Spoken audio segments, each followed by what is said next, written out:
प्रश्नावली 13.1 का पहला सवाल है, दो घन जिसमें से प्रत्येक का आयतन दे दिया 64 सेंटीमीटर।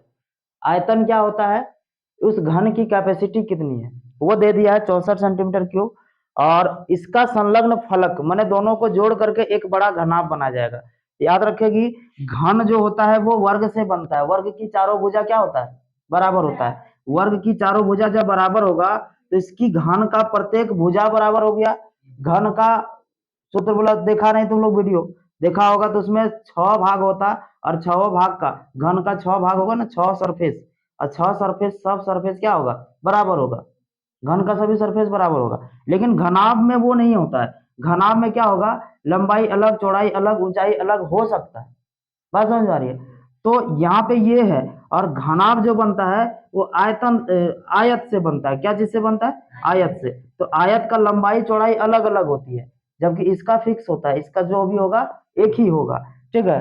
तो घन का आयतन, ये इसका सूत्र होता है भुजा क्यूब। क्या होता है, भुजा क्यूब। और ये दे दिया है, कितना दे दिया है, 64 मीटर क्यूब घन का आयतन। दो घन को जोड़ करके एक बड़ा घनाभ बनाया जा रहा है। तो ये दे दिया कितना, 64 मीटर क्यूब। इसका सूत्र क्या होता है, भुजा क्यूब। घन का आयतन भुजा क्यूब बराबर 64। तो भुजा क्या हो जाएगा, हो जाएगा √64, यहाँ 3 होगा। समझना बात को, जब स्क्वायर रहता है तो बराबर उस पर जाता है तो वो रूट के अंदर हो जाता है ना। तो अगर ये पावर 3 है तो वो उस पार जाएगा तो वो घनमूल के अंदर आ जाता है, माने 3 में 1 बाहर होगा। वर्गमूल में क्या होता है, 2 में 1 बाहर होता है। दो एक जैसा है, 2 में 1 बाहर हो गया। पर घनमूल में क्या होता है, 3 में 1 बाहर होगा। 3 को एक जैसा मिला तो उसमें से एक ठो बाहर होगा। तो ये हो जाता है इसके अंदर। जैसे ये 3 का अगर 64, अगर 64 का अगर 3 भाग अलग अलग करे तो क्या क्या मिलेगा बताओ, ये किसका घनमूल होगा। जैसे इसको तोड़ते हैं, तोड़ने का प्रयास करिएगा। ये 64 क्या हो जाएगा, ये 64 हो जाएगा 4 गुना 4 गुना 4। बात समझ में आ रही, इसको और तुम तोड़ सकते हो, पर 3 को 4 बराबर बराबर मिल गया तो 1 को 4 मिला ना। भुजा कितना हो गया इसका, 4 मीटर। जब भुजा मिल गया 4, इसका मतलब ये है, घनाभ की अगर बात करें, घनाभ के लिए बोलिए, घनाभ के लिए लंबाई कितना हो जाएगा। याद रखो, लंबाई जो होता है वो जुटेगा, क्योंकि दो घन का, इसका भी 4 है तो इसका भी 4 होगा, दोनों जुटेगा। जैसे ये मार्कर है, एक मार्कर अगर 4 लंबाई है और ये मार्कर भी 4 लंबाई है, तो दोनों मार्कर जुट के 8 लंबाई हो गया ना। पर ऊंचाई बढ़ा क्या, नहीं। चौड़ाई बढ़ा क्या, नहीं। समझ में आ रही है। तो लंबाई सिर्फ बढ़ेगा, ऊंचाई और चौड़ाई में कोई फर्क नहीं पड़ेगा। इसका मतलब ये है कि लंबाई को हम एल से इंडिकेट करेंगे, और लंबाई 4 और 4 हो जाएगा 8। पर चौड़ाई, चौड़ाई जो होगा वो अभी भी 4 ही होगा, और ऊंचाई जो होगा वो अभी भी क्या होगा, 4 ही होगा। सब मीटर में है, सब मीटर में। अब घनाभ का अगर कुल पृष्ठीय क्षेत्रफल पूछ दे, इससे घनाभ का पृष्ठीय क्षेत्रफल ज्ञात करिए। तो घनाभ का कुल पृष्ठीय क्षेत्रफल का सूत्र क्या होता है, इसका सूत्र होता है घनाभ का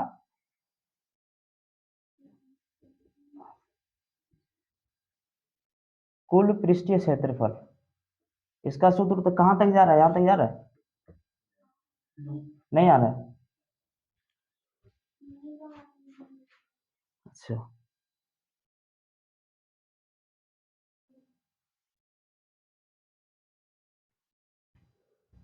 इसका सूत्र होता है 2LB BH प्लस HL। याद रखना, L मतलब लंबाई, B मतलब चौड़ाई, और H मतलब ऊंचाई। तो यहाँ पे अब सेट करना है तुम लोग को, 2 का 2 लिख दिए। L मतलब लंबाई, लंबाई कितना है 8, क्योंकि लंबाई बढ़ा ना दोनों का। घनाभ का निकाल रहे हैं, घन का नहीं निकाल रहे हैं। घन का तो निकाल लिए 4, घनाभ का 2 को घनाभ, अगर 2 को घन जुट गया तो घनाभ में बढ़ेगा ना, 4 4 8 हो गया। तो घनाभ के लिए क्या हो गया, लंबाई 4, सॉरी 8, कितना हो गया 8। और चौड़ाई कितना हो जाएगा, चौड़ाई 4 ही है और ऊंचाई भी 4 ही है, तो ये 4।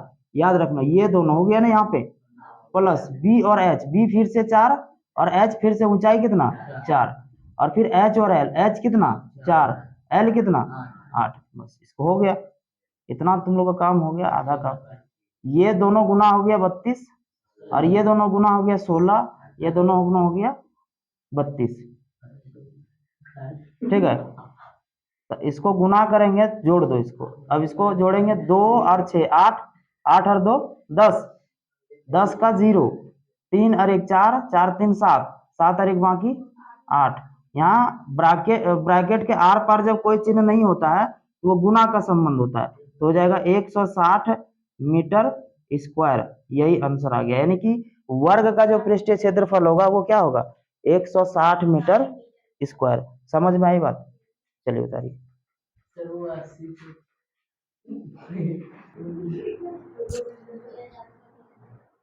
2 नंबर सवाल क्या है कि कोई बर्तन है और ये अर्धगोले खोखले के आकार का है। कैसा है? अर्धगोले खोखला है और अर्धगोला है। देखिएगा, गौर करिएगा।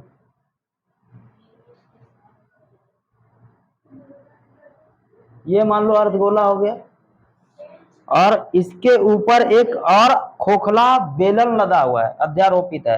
अध्यारोपित का अर्थ होता है इसके ऊपर एक और बेलन लदा हुआ है, ऐसे।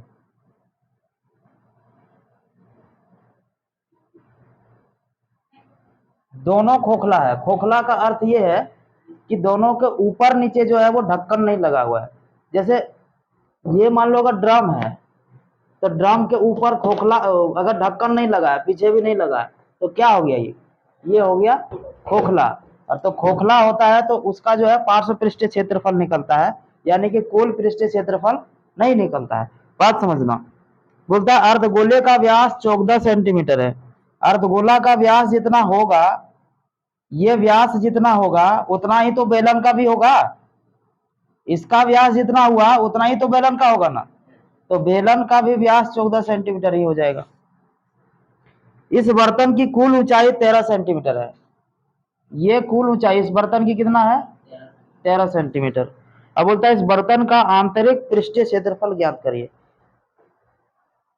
समझने वाली बात यह है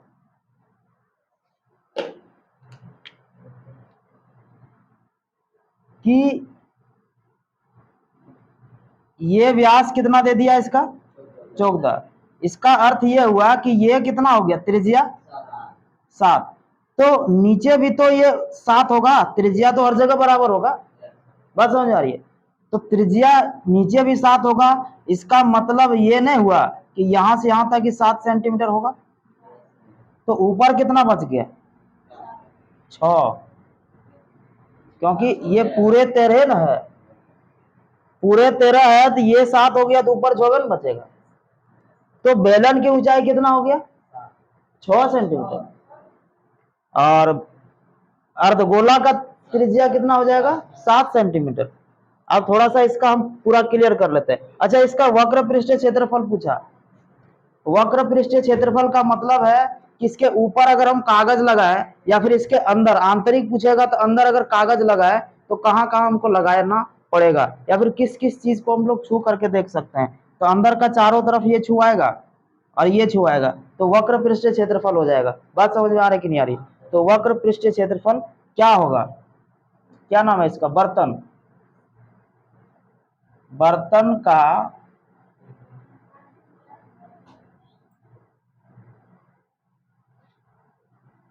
पार्श्व पृष्ठीय क्षेत्रफल क्या हो जाएगा? अर्धगोला का पार्श्व पृष्ठीय क्षेत्रफल और बेलन का पार्श्व पृष्ठीय क्षेत्रफल।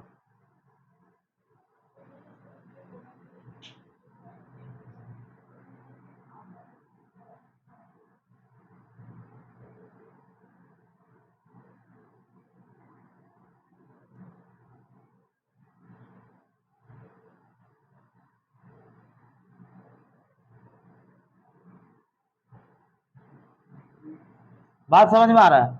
बेलन का अगर निकालेंगे, बेलन बोलते हैं जब खिलौने का, या फिर इस बर्तन का अगर पूरा निकालेंगे तो इस बर्तन में क्या है? एक तो बेलन है ऊपर में और नीचे क्या है? अर्धगोला। तो बेलन और अर्धगोला दोनों को जोड़ देंगे तो नहीं मिलेगा पूरा का पूरा, मिल जाएगा ना। तो अर्धगोला का पार्श्व पृष्ठीय क्षेत्रफल क्या होता है? 2πr²। और बेलन का क्या होता है? 2πrh। बात समझ में आ रही है? ये हो गया। अब इस दोनों को क्या करना है तुम लोग को? कुछ आ रहा है इसमें कॉमन क्या? 2πr कॉमन आ रहा है ना।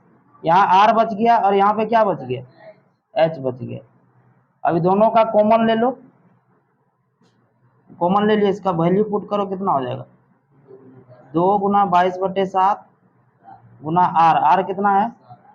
7। और फिर ये कितना हो जाएगा? 7 प्लस h कितना हो जाएगा? ऊंचाई ये किसका है? बेलन का। बेलन का ऊंचाई 6 है। ये 7 से ये 7 कट जाएगा। ये हो गया 44 गुना 13। अब गुना करके देखो कितना होता है।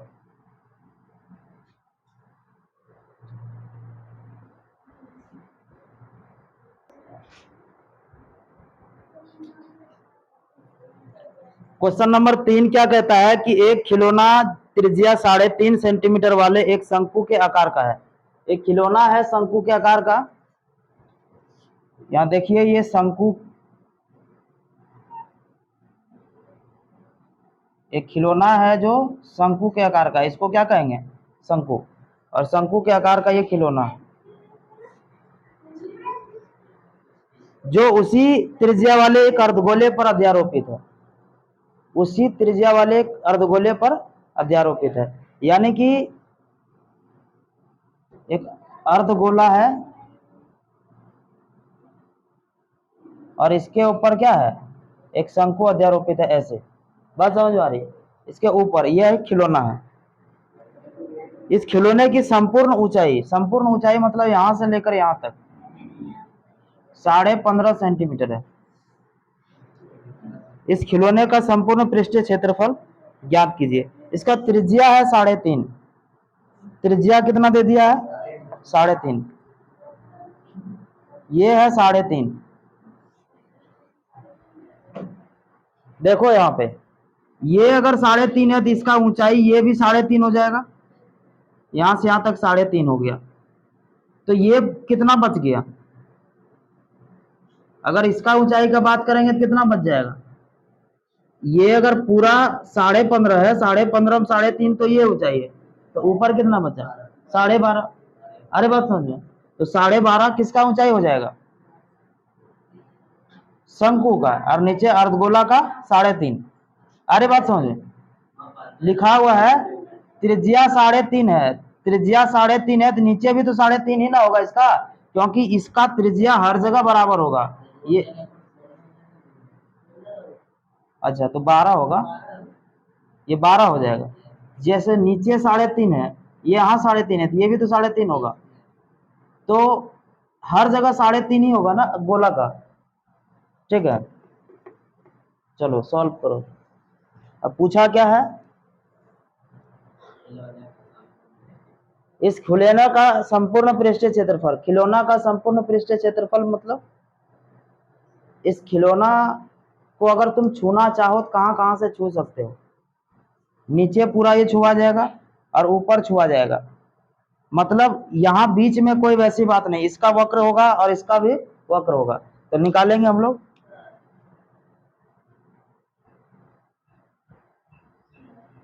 खिलौना का संपूर्ण पृष्ठीय क्षेत्रफल बराबर हो जाएगा अर्धगोला का वक्र पृष्ठीय क्षेत्रफल और शंकु का वक्र पृष्ठीय क्षेत्रफल।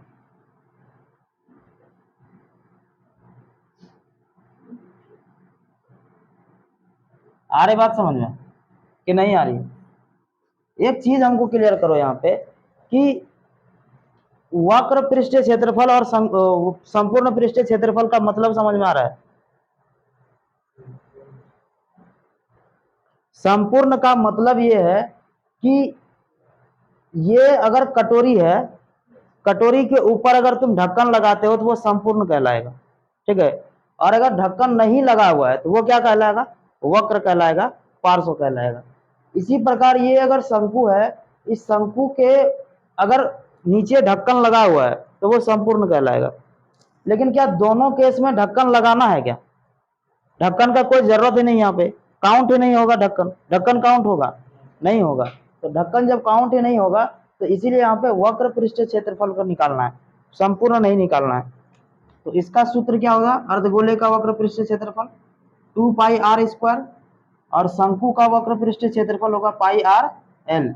कुछ इसमें कॉमन है तो कॉमन ले लो, पाई आर कॉमन है, यहाँ क्या बचा 2 और एक आर यहाँ बच गया, और यहाँ पे क्या बचा एल। अब समझने वाली बात यह है कि ऊंचाई तो ये 12 है ना, और ये 3.5 हो जाएगा त्रिज्या, पर ये स्लैंट हाइट हमारे पास नहीं है जिसको एल कहते हैं। एल क्या होता है, जो तिर्यक ऊंचाई होती है इसको एल कहते हैं, ये ठीक है ना। तो ये हमारे पास नहीं है, इसको निकालना पड़ेगा। कैसे निकलेगा, इसको निकालने का सूत्र क्या था, एल स्क्वायर बराबर हो जाएगा H square plus R square, त्रिज्या का स्क्वायर और ऊंचाई का स्क्वायर। पाइथागोरस प्रमेय जिस तरह यहाँ पे लगता है ना, पाइथागोरस प्रमेय इसमें त्रिभुज में, उसी प्रकार यहाँ भी लगा सकते हो। H square plus R square, H कितना है 12 का स्क्वायर प्लस आर कितना है 3.5 का स्क्वायर। तो 12 का स्क्वायर हो गया 144 और 3.5 का कितना हो जाएगा 25 और 4 12, 12.25। इसको जोड़ो कितना हो जाएगा 144 10 144 154 156 156.25। ये कितना हो जाएगा, इसको भाग दो 12.5 आएगा क्या,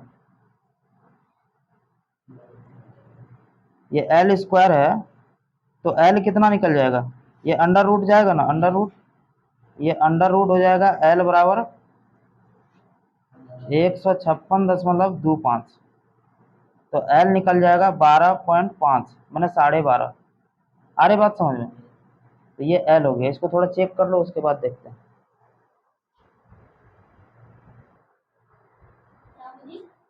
तो एल निकल गया, कितना निकल गया 12.5।